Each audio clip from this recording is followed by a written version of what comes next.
Hello, everybody. Welcome to episode 26 of the Resistance Rundown, our weekly Star Wars show where we discuss everything in our favorite galaxy.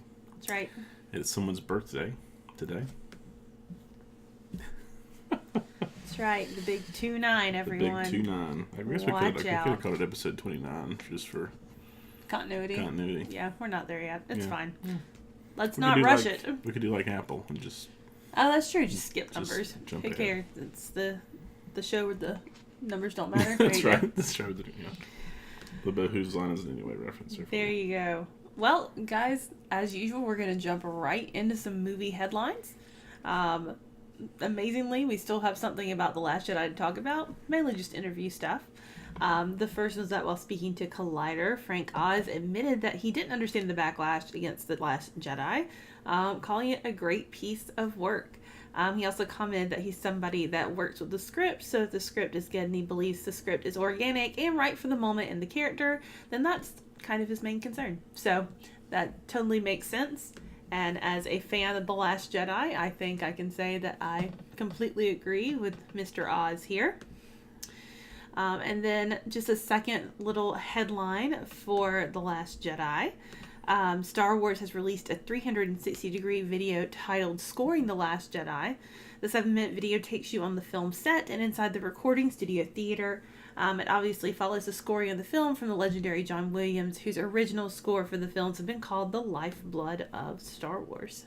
So, yeah, this is just a real short clip that I did. I actually screen recorded it so I could show kind of part of the VR sections of it. It's a pretty cool little... I didn't record the whole thing just because it's, 6 minutes. Yeah. But you can kind of move around, look around the set while they're doing stuff. It's pretty awesome if you like behind-the-scenes content. Yeah, if you have like an updated device, like an iPad or an updated iPhone or something like that, I think that would make it very... it's very cool to watch it on that in particular. Especially although you can watch it anywhere. Yeah. So. You think on a bigger monitor. Yeah, it's pretty a little much. more immersive. Yeah. So check that out. I'm pretty sure you can just find it on YouTube, correct? Yeah. I'm pretty sure that's how I watched it. So, we'll do that. Star Wars YouTube channel. Absolutely. Sorry. Brain alert. No, you're good. We are making it today. Micah commented and said, Amen. He said it will be a tragic day when John passes. Agreed. And we're sincerely hoping that that's not before episode 9 is through because he's supposed to score episode 9. And Micah said, wow, love the 360 of the orchestra. Yeah, I agree. It's so cool, to see. So with that, we're going to jump into Solo. Because, of course, that is what everyone is talking about on the official countdown here. Collider debuted their exclusive Denny's commercial for Solo, which featured Chewbacca, some new aliens, and a sabacc game between kid versions of Han and Lando. With the commercial, they also debuted trading cards that will be related to the film, and, of course, be at Denny's. The trading cards feature most of the familiar characters we've seen so far. Of course, Han, Kira, Chewbacca, Lando, our villain in this nest, our droid friend played by Phoebe Waller-Bridge, Val, and a mud trooper and a range trooper. However, they also feature some of the new characters, which include Therm Scissor Punch and Moloch. So, let's be for real. Oh, man. The name Therm Scissor Punch. Are you guys feeling it or are you not? I'm going to need to know that. Meanwhile, Brad told me, happy birthday. Thank you, Brad. I do appreciate it. So yeah, guys, let us know. Therm Scissor Punch. Jonathan, yes or no? At first glance, no. But the more I think about it, there was like Squid Head and like all this other stuff in New Hope, so why not? It's really no It's stranger funny. than some of the other Star Wars. It's definitely a Star Wars name. Yeah, it's... Sure. It's sure. Why not? Right? That's going to be my new favorite name. I do like the name Therm. Therm is cool. But then you get Scissor Punch, and you're like, did someone just like throw down some words and compound them? Even the look is pretty hilarious. Mom said no. Oh. I get it, Mom. Yeah. No critiques of those that don't think it's a good name. Mike also showed me happy birthday. Thanks, Micah. And Brad said no. All right, we're gonna get a firm no on the scissor punch. Sorry, Solo, you're gonna have to change everything. That's it's his brother Edward. Megan, thanks, Megan. Johnny Depp reference. Okay, so yes. All right. Well, along with Solo, guys, we are not far away. May 25th will be here before we know it. Ron Howard shared a picture on Twitter from his VFX review with ILM on Saturday. The photo features a moment from the TIE Fighter battle that we caught a glimpse of in the first teaser trailer. Sorry. Micah commented, he said, wow, introducing Therm Scissor Punch, and he said WWE-esque, and it does sound like something like that. I totally agree. I love it. So yeah, we had the picture from Ron Howard, just seeing how everything is really wrapping up. That TIE Fighter sequence looks cool, even from that distance. Definitely. And then we also have Ron Howard shared over Twitter. He shares everything over Twitter. P.S. If you're not following Ron Howard on Twitter, you're missing everything. Yeah. Yes, on the world of Solo. That the last bit of scoring and final sound mixing is happening this week. He also shared that the VFX finals look great, as does a 3D conversion, which means the final edit is being locked a little earlier than anticipated. So going back to our chat here, Micah says, sounds like a term I would probably use with my natural gas bill. Megan said, I'm good with Therm, but scissor punch, come on. And Micah said, but nice. Thank you. Thank you very much. Here's my symbol that I'm missing again this That's week. Right. We'll be here for the next 20 minutes. We'll get that So yeah. And an FX board. I know. Oh, there's an idea, guys. We shall see. So yeah. It's just a lot of stuff coming together on Solo, quickly wrapping up. And with that, Box Office Pro is estimating the opening for Solo. Guessing that's going to make around $150 million over its first 3 days, which is slightly under Rogue One's totals from December of 2016. The website is predicting that the spinoff will make around $390 million domestically, though it could get as high as $475 million depending on the response to the film. So, what do you guys think? Are we thinking that Solo is going to make about the same as Rogue One, or do you think it's going to make a little bit more? We are talking about a favorite character in the franchise. So comment and let us know. I'm very interested to hear your thoughts. Jonathan, what do you think? Is this sounding right to you? Actually, I thought the debut was a little higher than what I was thinking. Oh, that's interesting. I just wasn't sure. Yeah. I think Rogue One had a higher debut than I think anybody was expecting. Yeah, that's true. So I think 150 is doable, but I was thinking more 125 personally. Mm-hmm. So I'm glad to hear that.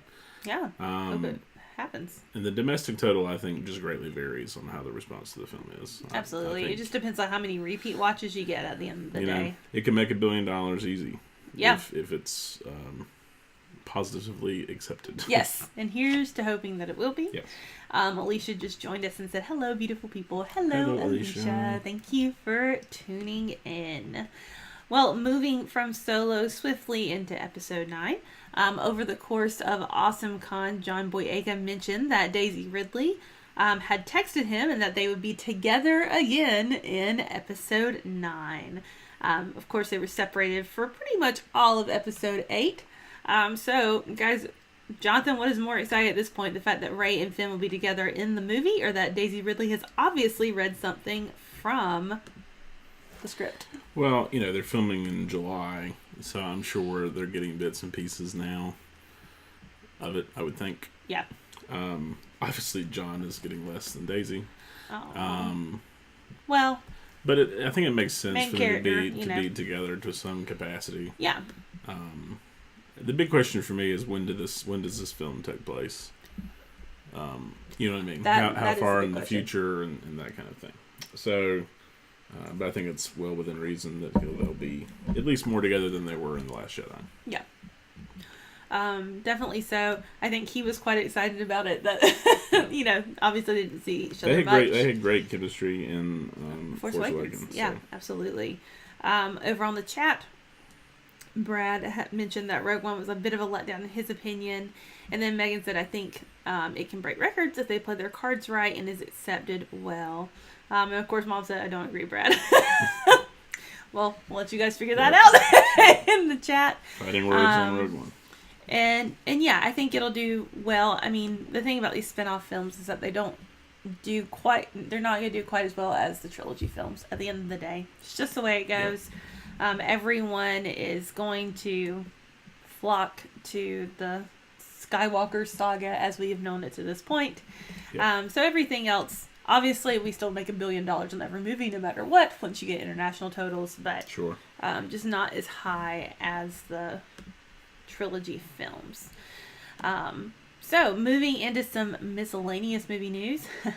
Simon Pegg recently appeared on the Happy, Sad, Confused podcast with Josh Horowitz, where he revealed that J.J. Abrams had a different take on Rey's parentage originally. Pegg mentioned that quite a few options were chucked around originally with the possibility of a relevant lineage as a possibility for her. However, those plans have undone slightly by the developments in The Last Jedi. So, you guys, let us know. We're about to talk about this. Your reaction to Pegg's comments. Would you still want to see the possibility of Rey connected to someone already established in the Star Wars universe? Or do you like that she is a nobody, as we have had it revealed in The Last Jedi? So, Jonathan, take it away. Well, I think with the way they did The Last Jedi, I think the way that Ryan envisioned it is that she is nobody. Mm-hmm. But I think the way that they presented it in the film, because it's Kylo that tells her, I think could be interpreted however you want. Yeah. I think ultimately for me, I'm fine if she's nobody. Mm-hmm. And I think on a balance level, I think I would rather it be somebody of some important lineage versus just somebody that doesn't have an important lineage. Right. Versus, she's Palpatine's niece or, whatever. So, but then, at the same time, if it comes out she is related to somebody, then that's fine. You can make it a reveal for 9. Yeah. I don't really think it's locked in. I mean, I think the film could be interpreted in certain ways. I mean, Kylo is manipulating her anyway. Yeah, definitely. So, there's that. Yeah. I mean, that's one thing. Before Last Jedi, I would have said that I would have preferred for her to be connected to someone. I think because at this point, everyone has kind of been connected to someone in the main cast. Sure. Either through, even with Poe, like his parents have a background. His mom particularly has a background with Luke and everything. Like, there's a lot of, interconnections in Star Wars lore. But after watching the movie, I was totally fine with Rey being nobody. I thought it kind of played into some of the themes of the film, which I really liked. However, I'm also not going to be upset if they come back and say, hey, no, Kylo's just manipulating you, kind of reinforcing this idea of what you already fear is true. Mm-hmm. And so if they come back and say that she is somebody of, some kind of relevant lineage, I'm okay with it. Yeah. But I mean, I kind of like it the way it is, though. I'm not going to lie. Yeah, me too. I know lots of people were disappointed in that. I was not. I thought it was fantastic. The reveal was great. Felt the reveal was very well done. So, with that, we're going to move right on to our second heading in the miscellaneous movie news here. While speaking with Cinema Blend, Mark Hamill touched on a few topics, including Disney's release schedule for the franchise. The actor voiced some concerns about oversaturation with only a 5-month gap between The Last Jedi and Solo. However, Hamill also mentioned they loved the idea of standalone titles like Rogue One and Solo. He commented on how it's a canvas with infinite possibilities and allows the franchise to break away from the formula of the trilogies. So, big question for all of us to kind of go into. Feel free to share in the chat. Do you think that Disney is in danger of oversaturating us with Star Wars? And are you a fan of the standalone stories? And this is only our second one that we're getting in Solo. So let's dig into that, and then we'll get back to these comments that are happening in the chat. Yeah, I mean, I understand where Mark is coming from. I think I don't know. I still think maybe moving it to December might have been a better idea overall, as far as release schedule for Solo. And in lieu of everything that happened, I think it wouldn't have been unreasonable. But I think maybe they're just trying to test the waters with this to see how a Star Wars film can do in a summer month. Yeah.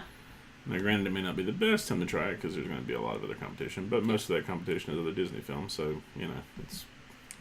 There's that. There's that. But, you won't know until you try it. No, absolutely not. And, he said that about, kind of being worried about the release schedule. Well, to be fair, the release schedule between Last Jedi and Solo was always going to be that way. But it was... So they could try this whole May thing. That's whenever Star Wars first debuted, was in May. A New Hope came out in May. And so they're trying to move back into that very classic release. And they were going to do the same thing with Episode 9 until, obviously, Trevorrow left and they brought back on Abrams and they had to move back to that December spot for just time to develop. Yeah. So I don't think oversaturation is going to be a problem, personally. I think that Lucasfilm is trying to maintain a one film a year thing right now, and I think it's a good thing. We like to look forward to a film every year. We like to talk about a film every year. Yep, so there's that. And let's go back to the comments real quick. Mom said, I think it opens it up for everyone to use the Force. Yeah, by having Rey as a non-relevant lineage person. I agree. Megan said, do you think they judged basing whether she's a nobody or tied to someone on the reaction of the last film? Possibly. I know that Johnson's kind of talked a lot about the fact that he has a very specific vision. He had a very specific vision for Rey and everything coming into the film. But I think part of it too is that, you were kind of endangering into having another, Empire Strikes Back thing, to have that reveal in the second movie that you were so-and-so's daughter. And so I think part of it was trying to get away, from being a copy of the original trilogy, which is something that, there's a lot of criticism about in some ways. Brad said, I'm so excited to see Solo. Us too, man. We're right there with you. Alicia commented, isn't that the best kind of competition? LOL, JK. Yeah, right. Disney just competing against itself for different things. It really is a win-win for them. Megan said, I love the standalone stories. They bring new parts of the Star Wars universe to life. I think they should continue to work on stories that people have been talking about, like the Old Republic timelines.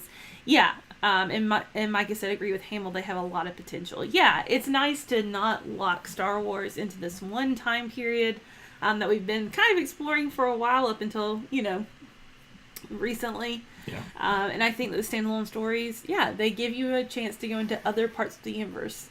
Some parts that were a little less touched by the Empire. Personally, I'm wanting to go into the unknown regions, into the Outer Rim a little bit more. Yep. And there is a lot of potential. And Micah said, nah, oversaturation won't be a problem at all for the Star Wars universe. Yeah, I agree. My thing is, if Marvel can put out 3 movies a year and not feel oversaturated with that, Star Wars can do one a year. Yeah, Star Wars can do what they're doing and you'll be perfectly fine. Totally agree. Love all the comments, guys. Thank you for responding and just talking about this. I love it. So, while chat stuff is still going on, our last story for movie headlines is that while at South by Southwest, LA Times sat down with Rian Johnson about his upcoming Star Wars trilogy. While he and producer Ram Bergman are brainstorming ideas, Johnson shared some of the questions they are encountering in this process.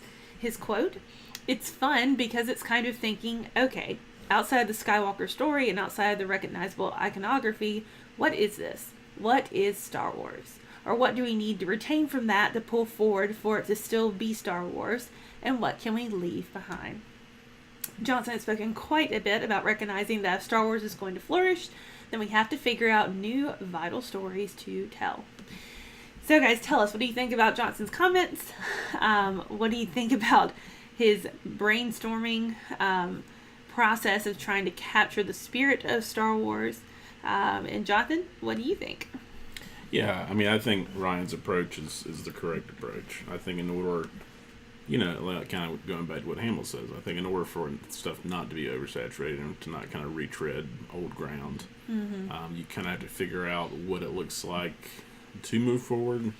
And I think with Ryan's stuff, it's going to be something vastly different, and I'm okay with that. And I think it'll work better in a framework for some fans for it to not be having to be tied to characters we already know. Yeah. Because Ryan to me, is a brilliant storyteller, and Absolutely. I mean, I loved a lot of The Last Jedi, but I think if you were to approach that kind of storytelling with characters we don't have preconceived notions of, and characters that you can set up a whole new everything for, it would be nothing but positive. Yeah. For me, at least. No, I agree, and I love his questions that he always asks. What is it? What makes Star Wars Star Wars? Yeah. I loved his brainstorming process for The Last Jedi. About who is this person, what makes this person who they are, what's the hardest thing that they can encounter to make this really a struggle. And I think you're supposed to challenge your characters like that. So, love what he is bringing into the franchise. He and Ram Bergman are one heck of a dynamic duo. So, very excited about them continuing to work together on this. And of course, this is coming from someone who really liked The Last Jedi. So, if you didn't like The Last Jedi, I'd understand why you're not as excited. But I am. All right, well, with that, we're going to move right along. Unfortunately, we have no news for the small screen tonight. Very unfortunate. But we do have a little bit from the bookshelf. We have a new synopsis for the upcoming Star Wars novel by Ray Carson, Star Wars Most Wanted. The synopsis says, set before the events of Solo, a Star Wars story, Han and Qi'ra don't have a lot in common other than not having a lot. They're street kids on the industrial planet Corellia, doing whatever it takes to get by, dreaming of something more.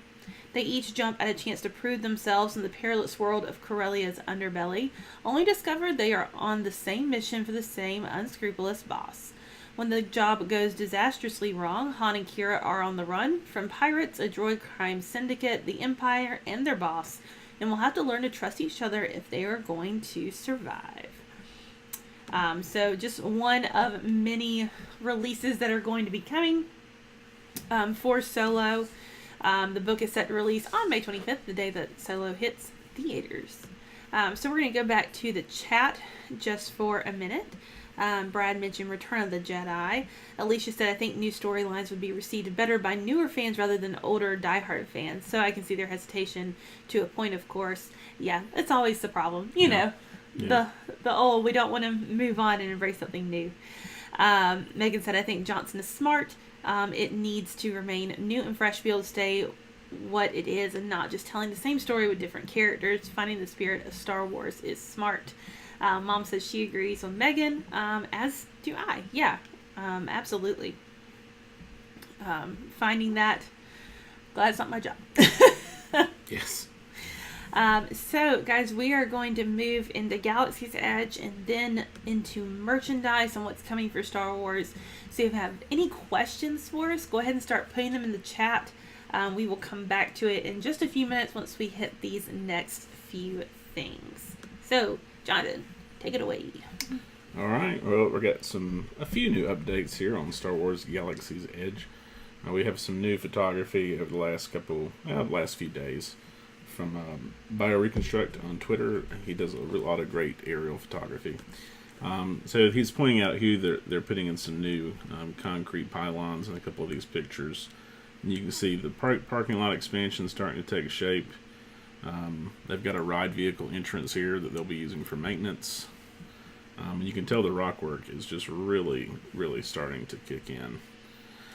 And then we had some new developments on the Star Wars hotel, with no official name on this yet, but obviously they've released some concept art for it here. But we had some new filings in relation to that hotel. And so these are just some of the drawings that don't really mean anything to you, so I'm going to get a different picture. And essentially, this is where it's going to be. So it's right across the street, basically, from where they're building Galaxy's Edge. Blog Mickey has a lot of great pictures. That's where this one is from. And really the big question is they've said it's going to have its own entrance into Galaxy's Edge. And it's a good little distance away, but not massive. So really the question is going to be, are they going to build a tunnel? Are they going to have a bridge thing going over it? I've heard a lot of theories. I've heard a lot of stuff online. I think it would be cool to maybe even turn it into a little mini ride itself. You could take a shuttle ride to the planet because you're already taking a shuttle ride to your hotel room. So this is true. Let us know what you guys think. What would you like if you're paying, $1,000 for 2 nights at the hotel? How would you like to enter Galaxy's Edge? Yeah, I know how I would like to. So absolutely. Jonathan's put a lot of thought into this. Yes, probably a little too much, but what else is new? I love it. All right. Well, that brings us into our Star Wars merchandise. We've been talking quite a bit about the Jabba sail barge that HasLab has been, putting out there, and it has officially met its goal. They were supposed to have 5,000 pre-ordered in order to start production. Ended up having over 7,500 orders placed, guaranteeing that production will begin soon for the new collectible. We also had Hot Toys, their Sideshow Collectibles, is releasing a new figure for Obi-Wan based on Revenge of the Sith, as far as I was understanding, in both a normal and deluxe form. With the deluxe version, Obi-Wan comes with the hologram figures of Anakin and Palpatine going on, which was pretty cool, and the light-up table, in addition to a baby Luke Skywalker, because, why not? And the standard version still comes with an LED lightsaber and severed battle droid. So the deluxe is going to be available to pre-order for around $235 to $274, and they'll tentatively ship in early 2019. And lastly, also on the collectible front, LEGO will be releasing its classic Star Wars Y-Wing on Star Wars Day this year. LEGO is known for its Star Wars Ultimate Collector Series set, which is what this Y-Wing will officially be a part of. With 1,967 pieces, it will be on sale for $199.99 on May 4th. And its dimensions are 2 inches high, 24 inches long, and 11 inches wide. Yeah, so it's a fairly massive Lego. Yeah, You can put it right next to your Jabba sail barge. Yeah. So yeah, that brings us right into Star Wars on this day. That's right. So this one's kind of a fun one. This one is April 4th, 1976. Woo! And that is when the Anchorhead scenes that they filmed between Biggs and Luke were shot. Of course, these were eventually cut from the final film, but you're watching a little short clip of it there. Yep. It's got a lot of cheesy dialogue, so it's probably good that they cut it. But it does offer an interesting perspective of basically what Biggs is talking to Luke about, is that they're trying to find the rebellion to join the rebellion, which he's obviously working for the Empire at this point. So, fun little fact. Yeah. But there you go. Fun fact. If you want other fun facts, Mark Hamill is full of them online. So yes, he likes to share one once a week about the original filming. So that's pretty neat. All right, well, we're going to head back to our comment section before we wrap up for the day. Micah commented and said, the space adventure spirit in tandem with the concept of the Force is so versatile and capable of taking on many forms, characters, and story arcs. It will be very exciting to see what kind of Star Wars standalones come out of the oven. Totally agree, Micah. Love it. And then Megan commented that she wants her own personal shuttle that brings her everywhere in the park. Okay, Megan. I'm with Megan. Not sure we're going to get to go everywhere in the park on the shuttle, but I think at least from the hotel to the park is a possibility. I guess if we have to just have it that short distance, that's okay too. I know. Megan, I would love to see everyone with personal shuttles. That would be fantastic. Another couple Star Wars movies, they'll have enough money to start building them, for sure. So. That's true. A few more Star Wars movies in, we're good to go. That's right.